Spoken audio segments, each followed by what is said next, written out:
Welcome back to the Good as Gold Stock Exchange, the series where we analyze Pokemon usage stats from official VGC events.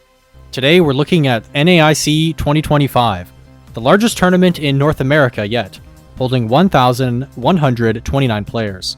This event boasts a huge sample size, a very high level of competition, and takes place at a point in the metagame where it has already had time to develop.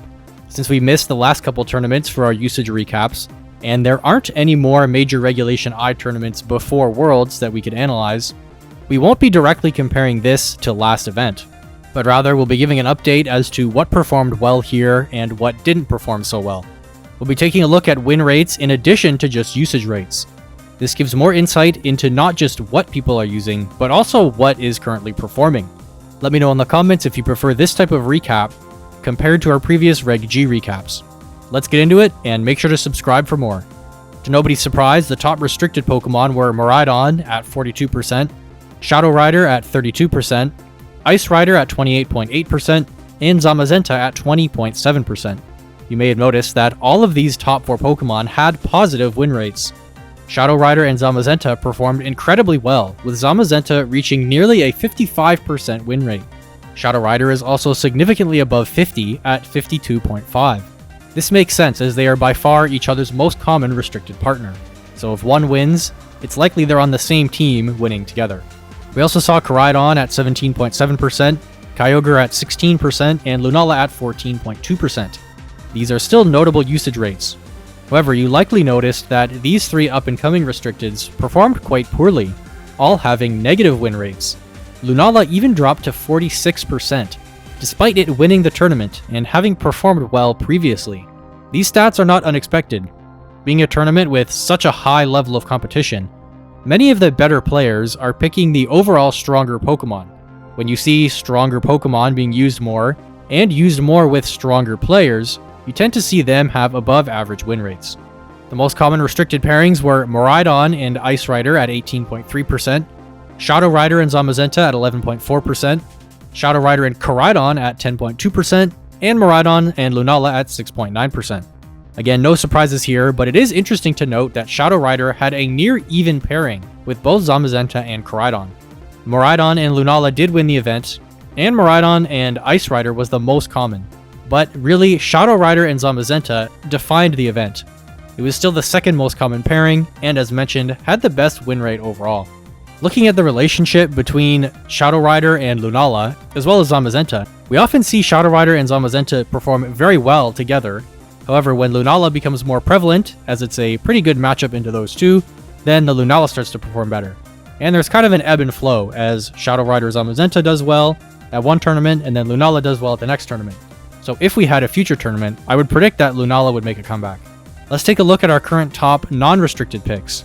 We'll be looking at our top 12, starting with Incineroar at 46.3%, Urshifu's Rapid Strike at 27.7%, Rillaboom at 22.6%, Amoonguss at 21.3%, Grimmsnarl at 21.1%, Iron Hands at 18.4%, Raging Bolt at 18%, Chien-Pao at 17.9%, Chi-Yu at 13.5%, Volcarona at 13.4%, Whimsicott at 12.9%, and Frigoraph at 11.9%. Not much is out of place here, but we will take a look at a couple Pokemon that had higher than normal usage and win rates. Raging Bolt and Chien-Pao both performed incredibly well. Chien-Pao is often paired with Zamazenta, so seeing the two of them have a similar win rate is no surprise. But Raging Bolt may seem out of place. Recall that Shadow Rider Zamazenta balance teams really defined this event, and Raging Bolt seems to be the newest addition to this archetype. Many Shadow Rider balance teams included this pick on their team. Shadow Rider was actually Raging Bolt's most common teammate, and Raging Bolt was Shadow Rider's second most common teammate. So was Raging Bolt a contributing factor to the archetype's success? Or was the archetype's success a contributing factor to Raging Bolt? I think it goes both ways, as it fits very well onto this team archetype, and expect to see more of it going forward. We also see a couple underperformers on our non-restricted list. Urshifu and Grimmsnarl were heavily used, but had below average win rates. Urshifu is always a staple, but with the rise of both Rillaboom and Amoonguss in this metagame, as well as Rocky Helmet being seen on 43% of teams, it seems Urshifu hate was at a high this time around. Grimmsnarl also really underperformed here, for a few factors. Since it didn't start the format out with high usage, and it steadily grew and peaked at San Diego, and has decreased since. I believe players were taken aback by it at first, so a few early adopters were able to use it and have it perform very well. But since then, more players have picked it up, and the general community has had more experience playing against it, giving people better tools to be able to deal with it, allowing them to have a higher win rate into it since they've had more experience with it. There's also a lot of dark types in the metagame, which are immune to its prankster boosted status moves like Thunder Wave, and dark is a very common Terra type on popular Pokemon like Shadow Rider. There are 3 more underperformers I would like to briefly mention in Fluttermane, Cornerstone, and Landorus. This is nearly an all-time low for Fluttermane's usage, just barely above its lowest ever at Bologna, where it was at 8%. Cornerstone and Landorus were both Pokemon that saw huge success earlier in the format. All 3 of these Pokemon had significantly negative win rates at this event.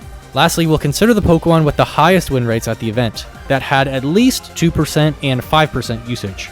Sneasler, at 2.1% usage, had a 59.8% win rate, and Smeargle, at 6.1% usage, had a 58.2% win rate.